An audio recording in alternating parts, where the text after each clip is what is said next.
So I was playing One Piece Grand Adventure a bit earlier with my brother, and something that happened in the game, and outside of the game to an extent, reminded me of a lot of things that are pretty important to me in real life. And I'm not talking about narrative themes or anything like that, alright? Grand Adventure isn't that deep.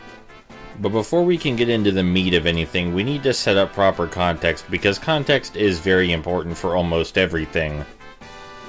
So One Piece Grand Adventure has a total of 5 story modes. We had unlocked 3 of them: Luffy's, which you start with, Buggy's story mode, and then Crocodile's story mode. Upon completing Crocodile's story mode, we were a little bit confused when the next story mode, Chasers, didn't unlock. So we of course set off to the internet to find out how exactly you unlock the 4th story mode.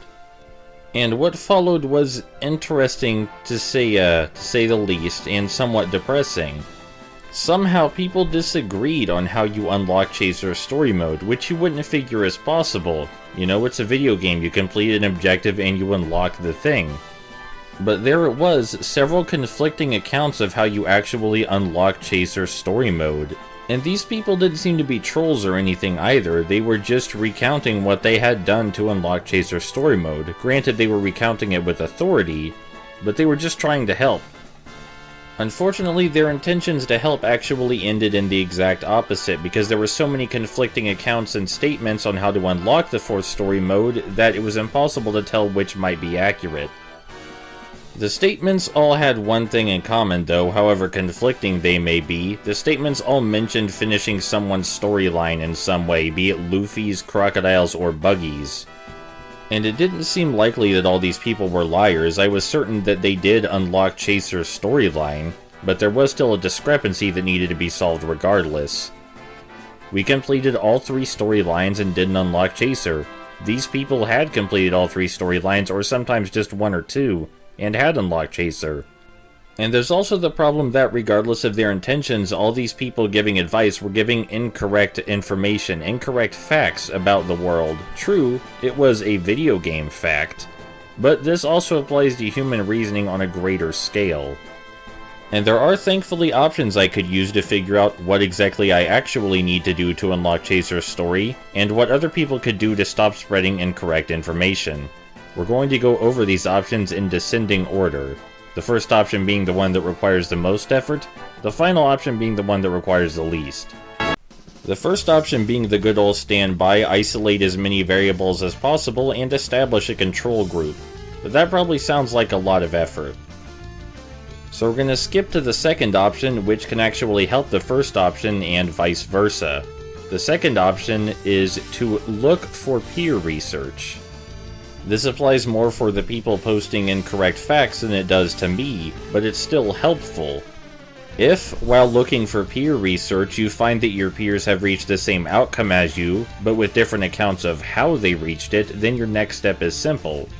You find the most common variable in all of the peer research, including your own, and test that variable extensively to find out how crucial it is to the outcome. And as was previously discussed, the most common factor in all of these accounts is finishing a story mode. Not finishing a specific story mode, not finishing story modes in a specific order, but all of the accounts had finished a story mode, one of the 3 story modes, and after that, Chaser's story was unlocked. Now obviously we can easily rule out the most obvious guess. It's not just finishing any story mode that unlocks Chaser's story. My brother and I had finished all 3 story modes up until that point, and Chaser's was yet to be unlocked. That being said, it's still likely that finishing a story mode has something to do with unlocking Chaser's story, but we have sufficient empirical evidence to suggest that the story concluding, the story ending and the credits rolling, is not what causes Chaser's story to unlock. Otherwise it certainly would have by now, and the accounts would not conflict to such a degree.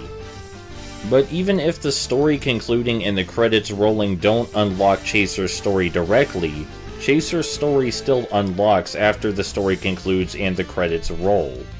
Now we're going to cheat a little bit and use our knowledge of video game tropes and video game design here. Because Chaser's story always unlocks after another story concludes, we can probably assume that whatever causes Chaser's story to unlock is at least triggered with the conclusion of another story. Not by the conclusion of another story, but with it. So let's look step by step at what happens when a story concludes.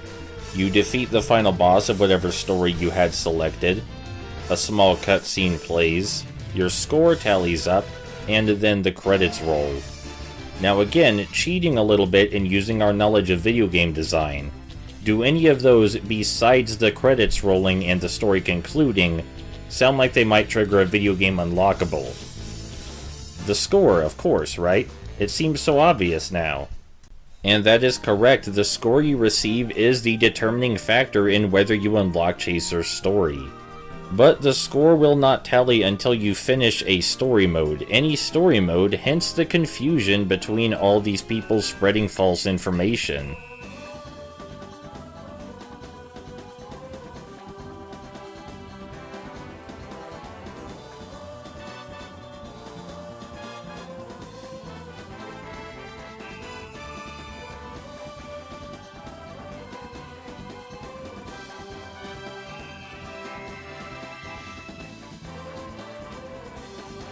Now you may think we're done here, but no, there is more. I mentioned there were options and I only brought up 2 of them. The 2 options I covered are the ones to most honestly reach the correct conclusion, that the score is ultimately what determines your unlocking Chaser's story mode.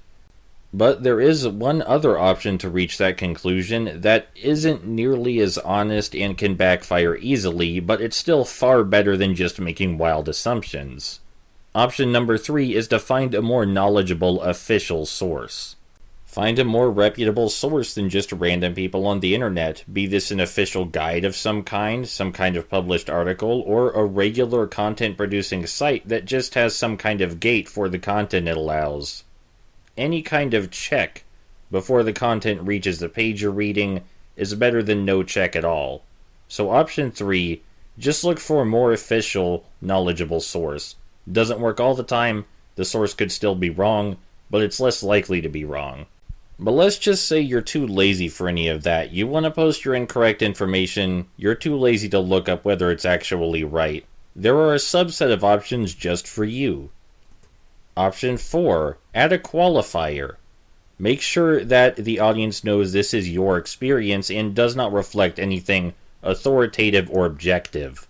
Say, in my experience, or this is what happened when I did this. Don't make it sound like you're the authority on the outcome or the steps used to achieve that outcome.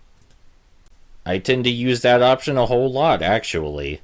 Whenever you hear me saying that something seems a certain way or appears a certain way, that's me using that option. I'm telling you that, to me, it seems that way, but I don't have the resources, the time, or the energy to go out and absolutely verify 100% that the statements I'm making are thoroughly objective. That's why I use that dialogue. It's real simple. It's only an extra word. But there is one more very final option if you're too lazy to verify your information before you post it. Just don't fucking say anything. If you don't know whether your information is accurate, you're too lazy to look it up, and you don't want to add any qualifiers to your speech, just don't fucking say anything, especially not with authority. That is how you confuse people and spread lies and make them spend an extra 2 hours trying to unlock someone's story mode the wrong way. And because I already told you I don't do that death of the author, see what you want to see in my art bullshit, I'm gonna make sure you know that this video is meant to be applicable to all of human reasoning, not just this specific instance or video game facts, all of human reasoning. Alright, see you around.